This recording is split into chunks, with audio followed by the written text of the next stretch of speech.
Okay, we're back at it here. Now, I'm doing as many examples as I can, but I'm running out of time to get this thing done before you guys have spring break. So I'm just going to kind of cut it short to these problems here in this second video, and I think that's what I'll have time for. So take advantage of these, use your reviews that you have, and get ready for that test. You got some memorization to do, especially if you don't know that unit circle. I'll put my coffee down. A plane leaves, I'm going to grab my calculator too. A plane leaves an airport heading south 82 east at 320 miles per hour. I think this is a problem that I may have already assigned to you guys, but I like this one a lot. It says after 1.2 hours it makes a 90-degree counterclockwise turn to a new bearing of north 8 degrees east and travels for 45 minutes. So they're kind of sneaky. They give you the miles per hour, they give you hours here, but they give you minutes here. Find the plane's distance from the airport to the nearest mile. So let's see, we leave an airport, we go south 82 east. So let's see if I can try to represent this here. We'll say that this is north this way. And we'll start out with the airport being here. I'll put it up here. I got a feeling I'm going to run into my other problem here. Let me bring it over a little bit. I don't have a decent drawing. I struggle on some of these problems. So let's say the airport's right here. A for airport. North 80, south 82 east. Well, here's east. 82 would be out like this. No, it'd be even steeper than that. Or I should say flatter than that. It'd be almost horizontal. Maybe more like this. And this is 82 degrees right here. And this plane flies for 1.2 hours at 320 miles an hour. Let's think. 320 times 1.2, 0.46023, 0.483 with one decimal spot. This is 384 miles. And then all of a sudden it makes a big turn. And I'm going to draw in a dotted one here to represent north-south. And it goes north 8 degrees east. North 8 degrees east. So it's like this. Like that. This would form a right angle here, because this is 82 and then this is 8 right here. So maybe Sokotoa, we'll see here. And for 45 minutes. 45 minutes is 3/4 of an hour. So 3/4 times 320, 240 miles. So 240 miles here. And the question says, at least the first part, find the plane's distance from the airport. Yikes. Alright. There's an example, I think, in the book that's worked out that's kind of like this one. So I'll make this a different color here. And that's what we want, is that measure there. Well, I mean, it's a right triangle. You want to find this distance? Use the Pythagorean theorem. Call it x. You have a right angle, it's a right triangle. I'm going to say that x squared is equal to 384 squared plus 240 squared. So x squared is equal to, we'll grab Mr. Calculator here, let's see, 384 squared plus 240 squared, 55, well, let's see what happens because I'm in a hurry. Yep, and I get 205,056. So to the nearest mile here, I take the square root of this, and I get 452.831. So find the plane's distance from the airport to the nearest mile. The plane is 453 miles from the airport. Because here's where the plane ends up, right here. Alright, now the next question says, the next part of the problem says, find the bearing required to return to the airport. All right, let's see. Here's the plane way out here. The bearing, again, this is supposed to be north-south here. So this is north again. The bearing to get back to the airport would be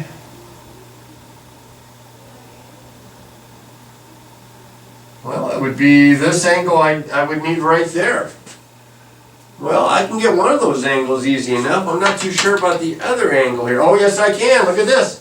This guy, see parallel lines? This guy here is 8 degrees. This guy here is 8 degrees.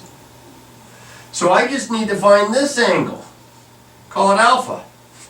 And I'm going to add 8 degrees to that, and that's going to give me my bearing. It's going to be south, whatever the measure of the angle is, west for the bearing.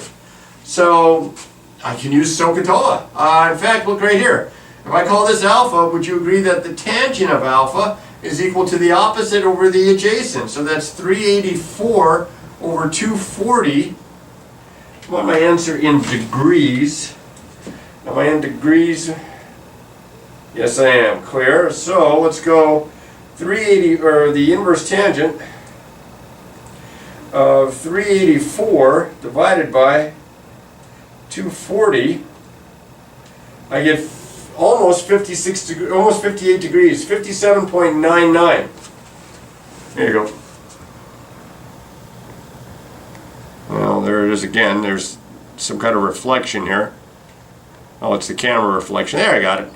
Anyway, so that's going to be this angle here. This angle is 58 degrees because it wants it to the nearest degree here. And it's practically 58 plus 8 more, that would be 66 degrees. So the bearing to the airport would be, let's see, it's south 66 degrees west. There you go. Not so bad. Drawing the picture helps. Alternate interiors help. Identify the amplitude, the period, the phase shift, graph one full period of it. Now, I know that we've graphed sines, cosines, tangents, cotangents, secants, and cosecants. But I got to think, out of all that on a test, they're probably going to hit you with sines and cosines. Now, what I like to do on this kind of an equation here is I like to rewrite this so that the 3 that's times the x, any constant times my variable x, I factor it out. So I have y equals the cosine of 3 times the quantity x minus pi over 3. By writing it in that form, I can see, now first off, remember, the amplitude for sine and cosine is 1, and since my constant, my value of a that they like to use in the book, is 1 here, my amplitude is just 1. Always positive. Absolute value of a. Now, this affects the period. This affects the period by taking the original period for the parent function, which is 2 pi, and dividing it by the absolute value of this, which is 3. There's my period. It's 2 pi over 3. This guy here is my phase shift. I'm just going to abbreviate. And since it's in the form x minus the value, x minus the h, my phase shift is pi over 3, and I can even leave it as a positive pi over 3. I can go ahead and write the word right next to it so that I can indicate that it's going to the right. Now, if it was a plus here, then it would be a negative pi over 3, or you could say pi over 3 left. But you wouldn't say negative pi over 3 left. That's kind of a double negative thing there. All right, so now, let's see what this graph looks like. I know pretty much what the cosine graph looks like, what the wave looks like here. So let me draw out a set of axes here. My amplitude is 1, so I don't have to make it especially tall. My period is smaller than usual, so I don't have to make it especially long, and I need 1 full period, and I want to identify key points. The key points would be my x-intercepts and my maximum values, my minimum values.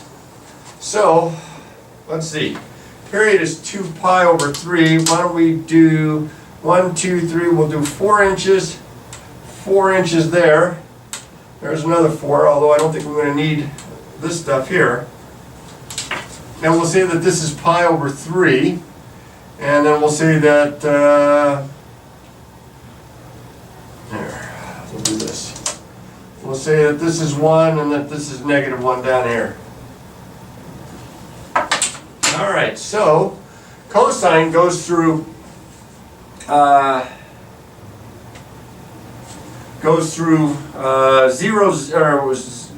1, but I'm shifting pi over 3 to the right. So instead of it going right here, it's going to be pi over 3 to the right. That first key value is going to be right there. And this is 2 pi over 3. This is pi, negative pi over 3. Negative 2 pi over 3. So I am going to have to get back in 2 pi. I'm going to have to get back to here. So my halfway point would be where I hit the low. And there's where I'm going to hit my intercepts here. So let's see, 2 pi over 3 and pi over 3. That would be what? Halfway in between would be pi over, is that pi over 2? And this would be, what would that be? 5 pi over, no, it can't be that much. 3 pi over 3, 5 pi over 3, 5 pi over 6. Yeah, 5 pi over, yeah, 5, because this is pi over 6, this is pi over 6, pi over, yep, 5 pi over 6. So my graph is going to go something like this. Now I made this one up. I didn't get this one out of the book. That's why I got such, whoops, I missed. Why I have such weird values. But that would be enough. That would be one full period. I would have pi over 3, 1, pi 1, 2 pi over 3, negative 1, and then here 5 pi over 6, 0, and pi over 2, 0. And those would be my identified key points. Alright, let's convert polar coordinates and rectangular. You should be able to do either. I like actually polar to rectangular a little bit better because I can use these guys right here. That the x is equal to r times the cosine of theta, and that the y is equal to the r times the sine of theta. And it doesn't matter if my r is negative or positive. If my theta is negative or positive, I plug and chug. So I get x equals negative 8 times the cosine of 3 pi over 4. I get y is equal to negative 8 times the sine of 3 pi over 4. Now let's think about this. 3 pi over 4 would put me in the second quadrant, but negative 8 would go in the exact opposite direction. So this is fourth quadrant. And in the fourth quadrant, the x's are positives and the y's are negatives, so that better work out that way. So in this case, I have x is equal to negative 8. What's the cosine of 3 pi over 4? Well, it's negative square root 2 over 2. So this is positive 4 square root of 2. That matches up. And over here, negative 8, what's the sine of 3 pi over 4? Well, that's positive square root 2 over 2. So if I multiply, I get a negative 4 square roots of 2. So my coordinates are 4 square roots of 2, negative 4 square roots of 2. Now, you should be able to go the other way around. Starting with this, you should end up with this as well, or, depending if you want r to be positive. All right, now, next guy up. I talked a little bit about this when we met the last time. If I have a vector v, 5, negative 8, and I have an initial point, I think this is a problem right off one of your assignments.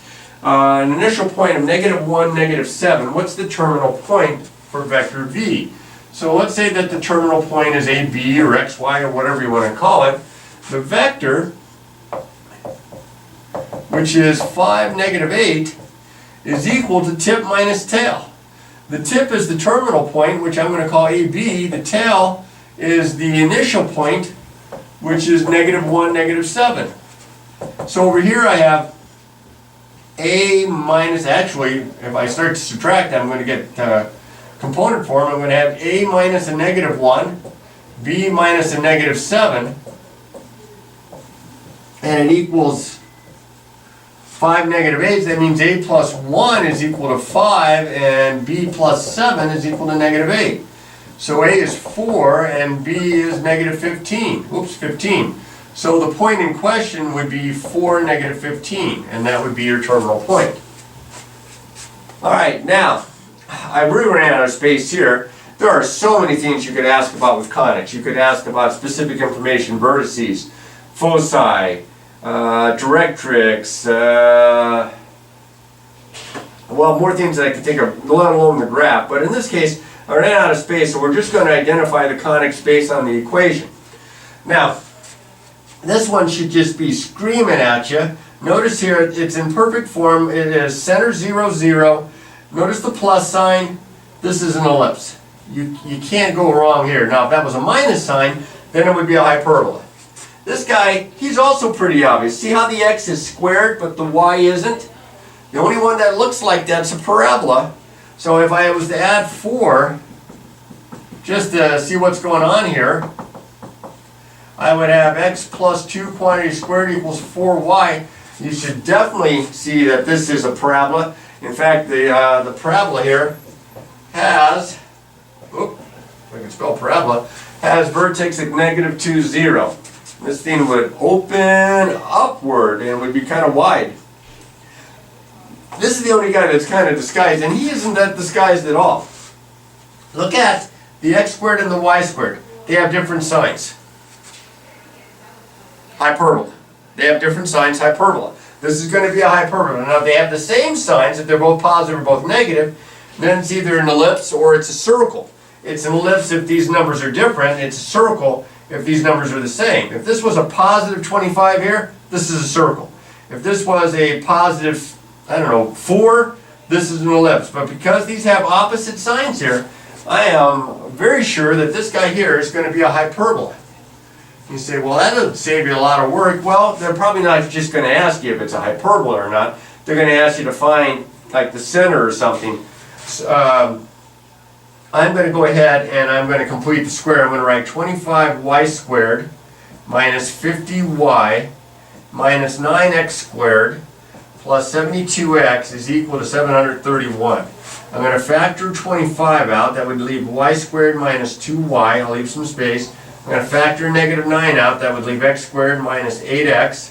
Leave some space equals 731. I would need a 1 here, which means I added 25. I have to add 25 here. I would need a 16 here, so I actually added -144, so I have to add -144 here. So this is 25 times y minus 1 quantity squared minus 9 times x minus 4 quantity squared equals